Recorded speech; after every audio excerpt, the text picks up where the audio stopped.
So, mother-in-law, have you completed the inheritance paperwork yet?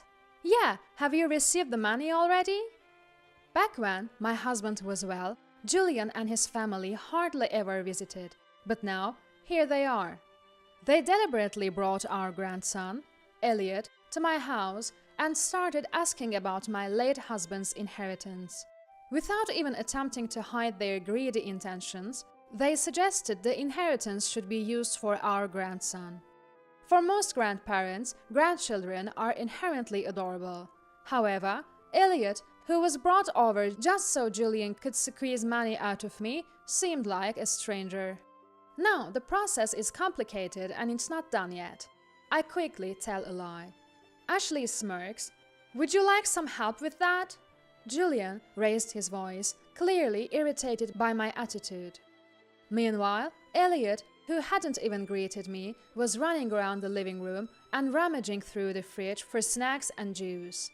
For a grandchild, his behavior was far from adorable. And his parents, who were only here to talk about money, did nothing to discipline him. I was stunned by their audacity.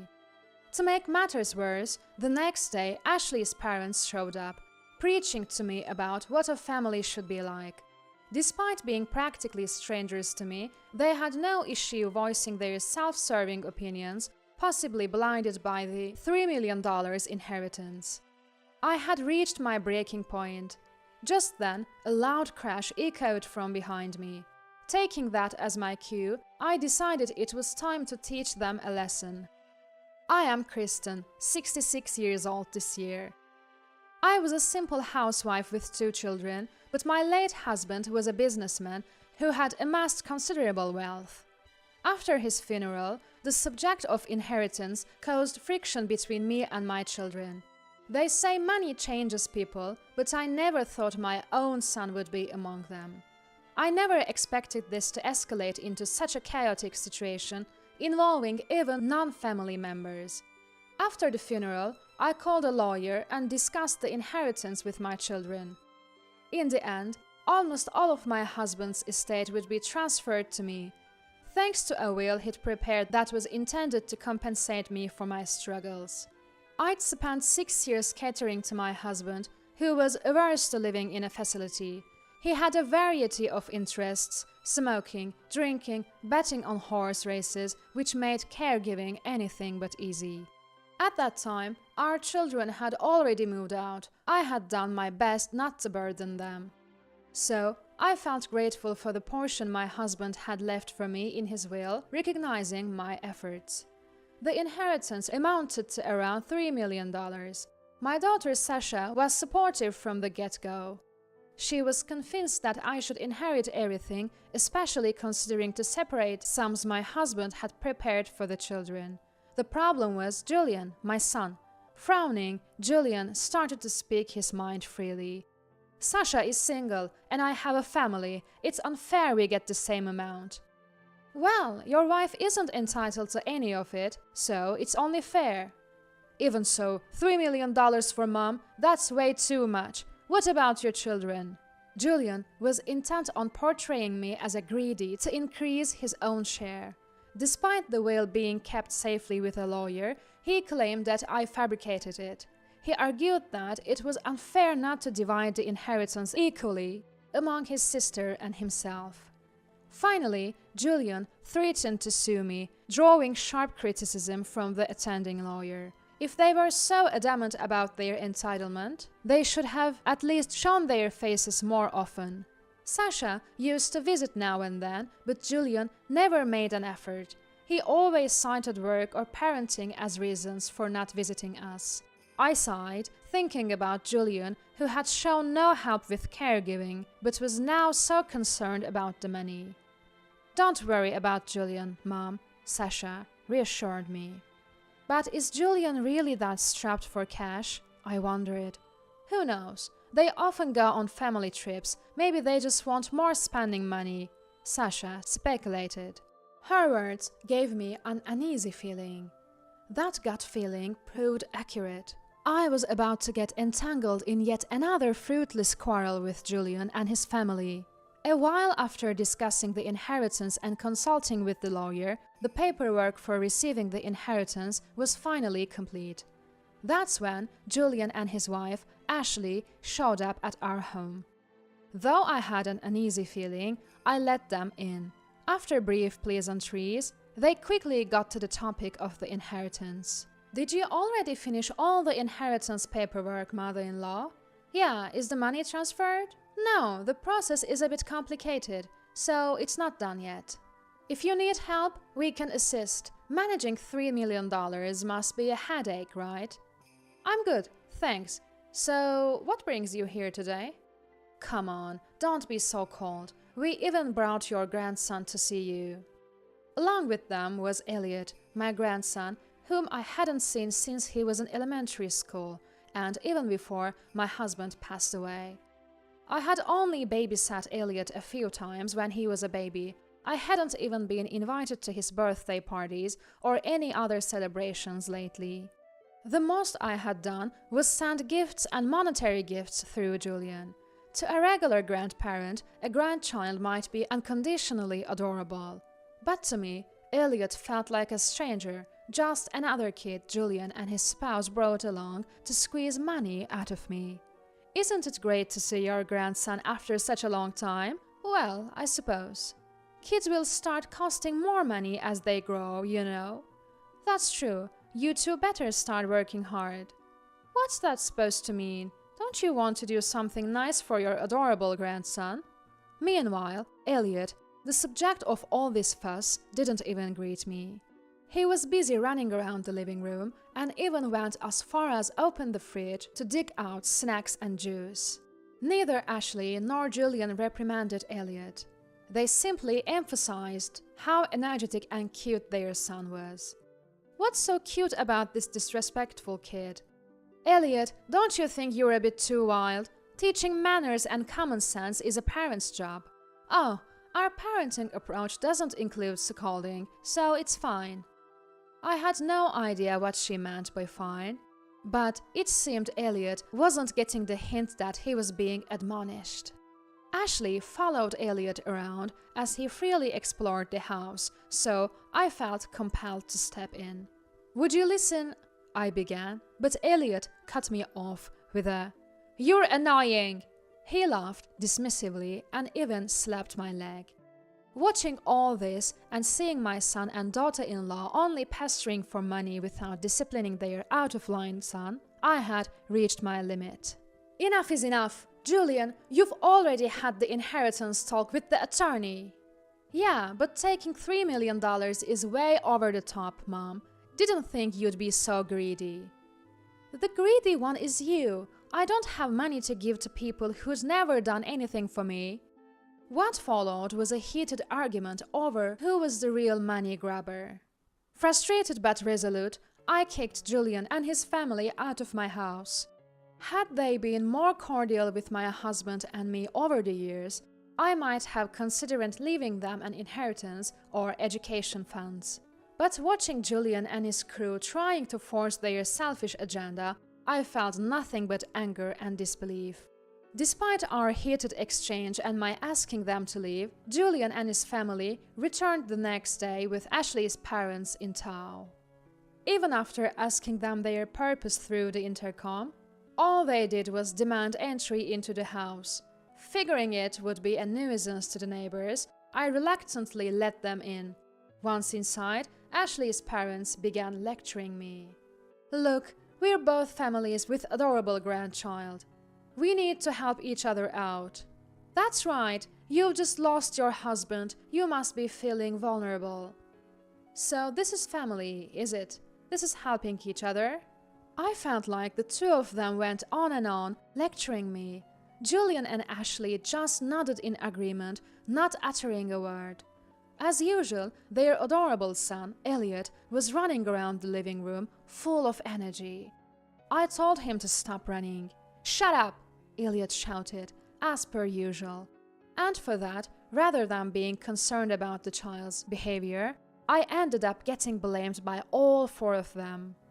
Normal families would want to help their sons and grandchildren in any way they can, especially for when the day comes that we need their help.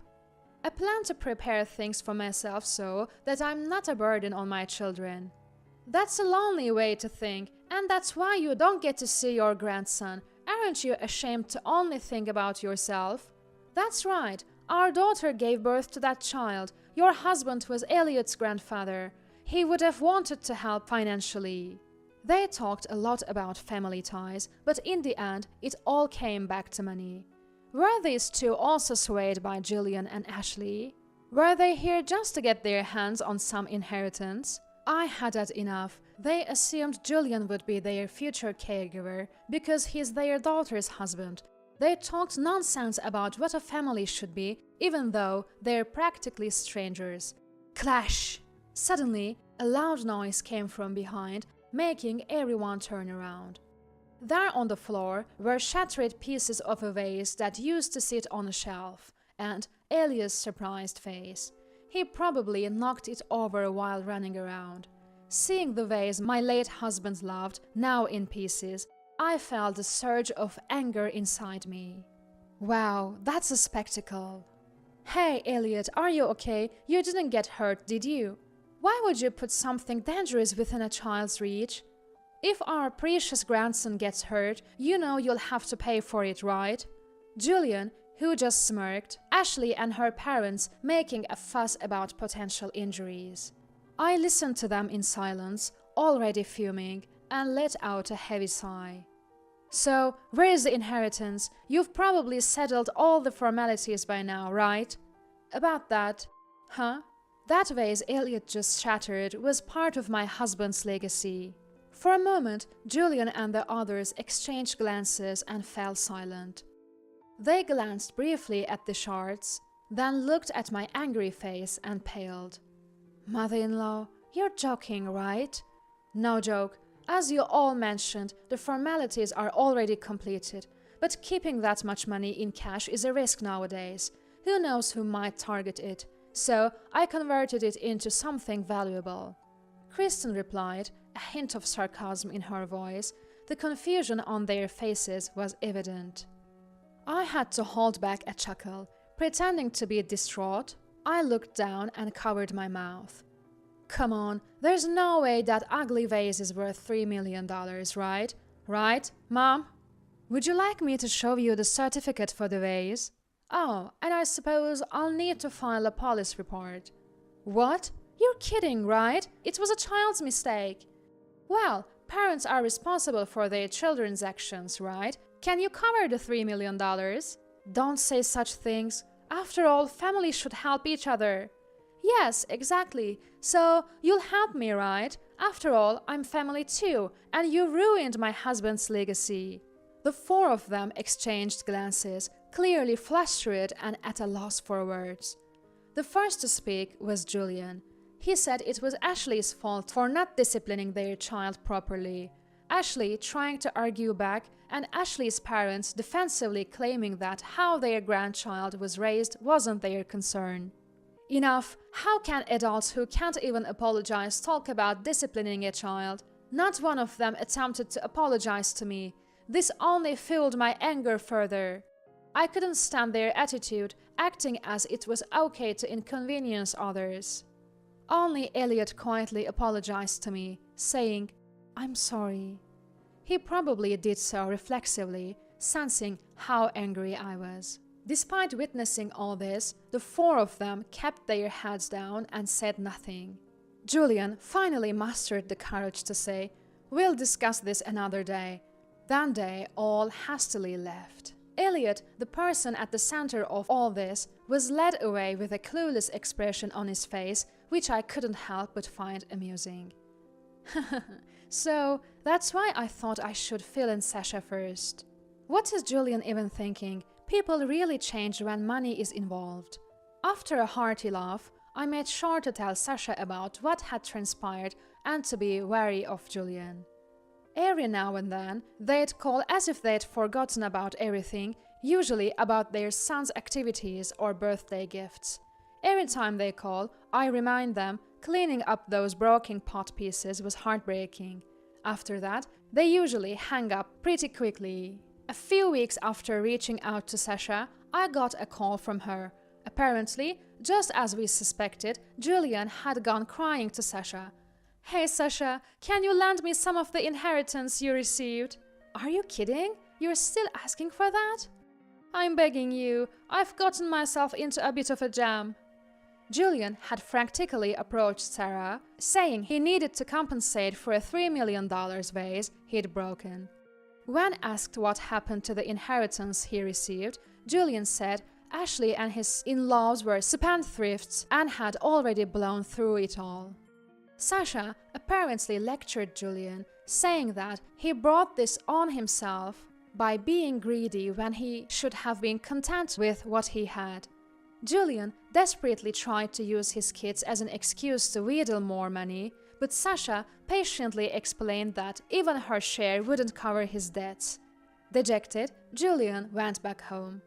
Hearing all this, I couldn't help but laugh again. It seems Julian and his family are now at odds over who should take responsibility for the debt.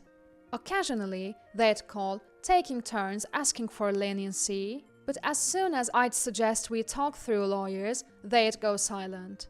They ended up hanging up on their end. Thanks to that, I'm now enjoying my days without any involvement with them. By the way, the story about my grandson Elliot breaking a $3 million vase as part of the inheritance was, of course, a lie. The actual vase was a cheap one my late husband had picked up from Home Depot because he liked it. It had been a decorative vase since my husband's time, but we only started displaying it after Julian and his family had moved out. There's no way they could have known about it. If they had shown any regret for their actions and a willingness to make amends, I would have happily told them the truth. However, I haven't heard from them since those few phone calls. In fact, it seems they've blocked my number. I can't even get through to them. Naturally, the real inheritance is still sitting safely in the bank. I had been planning to use a little for my retirement and leave the rest for the kids, but after the incident, I've completely changed my mind. Sasha, how about we go on a trip together sometime? Sounds good. Where should we go? How about a hot spring resort? Oh, that sounds lovely. Also, I've been wanting to have a proper conversation with you about my inheritance. After seeing Julian and his family's true colors, I've had a change of heart. I can't entrust my late husband's hard-earned money to people like them. I'm now thinking of not only leaving the inheritance to Sasha, but also exploring better ways to use it as we move forward in life.